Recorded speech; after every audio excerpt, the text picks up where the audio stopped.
දැන් ඔයාලා දානෙ දෙනවනේ දානෙ දුන්නාට ඇත්තටම අවබෝධයෙන් නෙමෙයි දානෙ දෙන්නේ අනවබෝධයෙන් සමහර විට ලෝකයෙන් නින්දාවක් එයි කියන සමාජ භීතියට දානෙ දෙනවා එතන තියෙන්නේ සමාජ භීතියක් ඒකෙන් අත මිදෙන්න දානෙ දෙනවා සකල කෙලෙසුන් නසා ලබන උතුම් අමා නිවනින් සැනසීම ලබන්නට කෙලෙස් බර ලෝකය මගේය කියා අල්ලාගෙන තියෙන මේ වස්තු කාමයෙන් අත මිදෙන්න මා මේ දන් දීලා නිදහස් වන මිනිහෙක් හැටියට පුරුදු පුහුණු වෙනවා කියන දැක්මෙන් දන් දෙනවා ඈ ලෝභයත් ද්වේෂයත් මෝහයත් නසාගෙන දන් දෙනවද නෑ බොරුනේ කවුද එහෙම දෙන්නේ මෙවුන්දලා දෙන්නේ මාන්නයට සමාජ භීතියට ඒවට බයේ දන් දෙන්නේ ආදරෙන්ම දන් දෙනවා නම් සමහරු ඉන්නවා තුනුරුවන් ගැන අවබෝධයට නෙමෙයි හාමුදුරුවන්ට ආදරයට දෙනවා පෞද්ගලිකව ඒ හාමුදුරුවෝ කෙරෙහි තියෙන ආදරය නිසා දානෙ දෙනවා බුදුහාමුදුරුවෝ දැකලත් නැහැ ධර්මයේ දැකලත් නැහැ සරියුත් මුගලන් පරම්පරානුඥාත උතුම් ආර්ය සංඝ ගුණ දැකලත් නැහැ පෞද්ගලිකව අරහඳුරෝ කෙරෙහි තියෙන ආදරය නිසාවෙන් දානය දෙනවා ඉතා පිළිවෙලට ඒකේ දානමය ගුණය නැහැ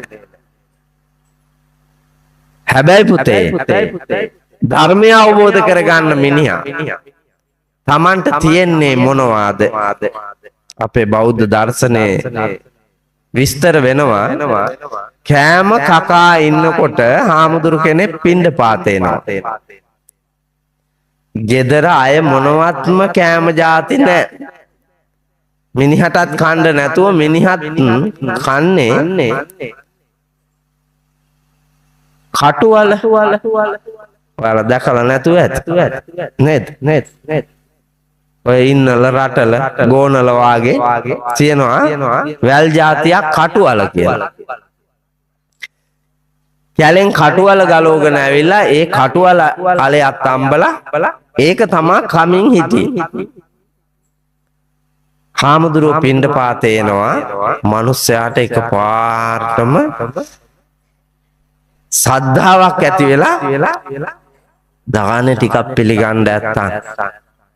පිළිගන්න නැත්තම් කියලා හිතුණා හාමුදුරුවෝත් ඒ ගෙදෙට්ට දැන් වැඩියා පිණ්ඩපාතේ ඉල්ලන්න මොනවත් නෑ දෙන්න ඒ ගමන වන්දනා කරලා කියනවා අපේ හාමුදුරුවනේ දානෙට පිළිගන්න කිසිම දෙයක් නෑ මා කැලේට ගිහිල්ලා ගලවාගෙන ඇවිදින් කටුවලයක් තම්බාගෙන ඒක මේ කමින් හිටියේ මා කාපු එකේ අඩුව තියෙනවා සමාව අවසරයි පිළිගන්නන්න කැපයි නම් මම පිළිගන්නන්නම් කියලා අර ඉතුරු වෙච්ච කටුවල පූජා කෙරුවා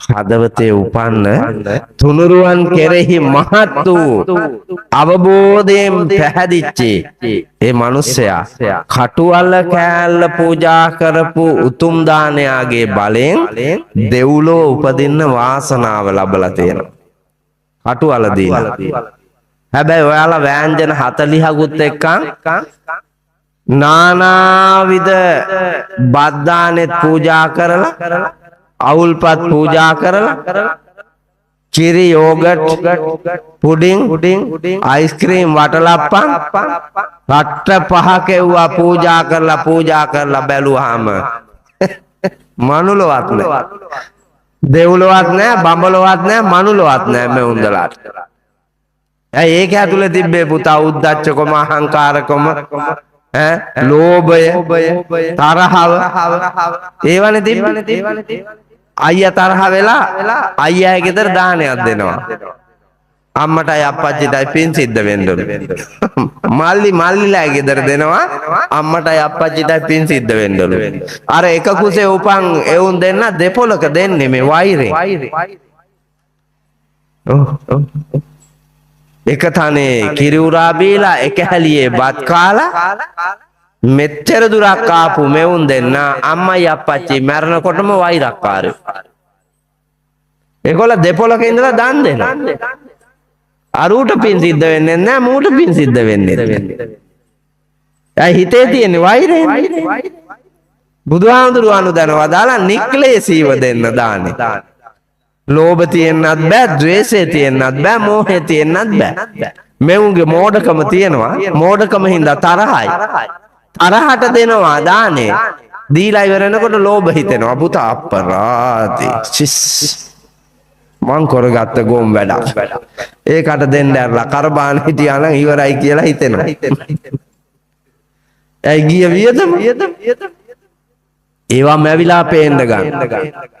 ඒ හින්දා පින්නතුනි ඔය භෞතික ලෝකේ කවරක් දෙන්නටත් පින් සිද්ධ වෙන විදියට දෙන්න නම් සුගති ලෝකයකට යන්න දාණය දෙන්න නම් සදා දුක් විරහිත නිර්වාණය දකින්නට ඔබ දාණය දෙන්නට නම් ධර්මඥානෙ තියෙන්න ඕනේ. ඒ නිසා ධර්ම දාණය පූජා කිරීම මානවයාට බුද්ධිය පූජා කිරීම නිසාවෙන් ලෝකයේ තියෙන ශ්‍රේෂ්ඨතම දාණය ධර්ම දාණය.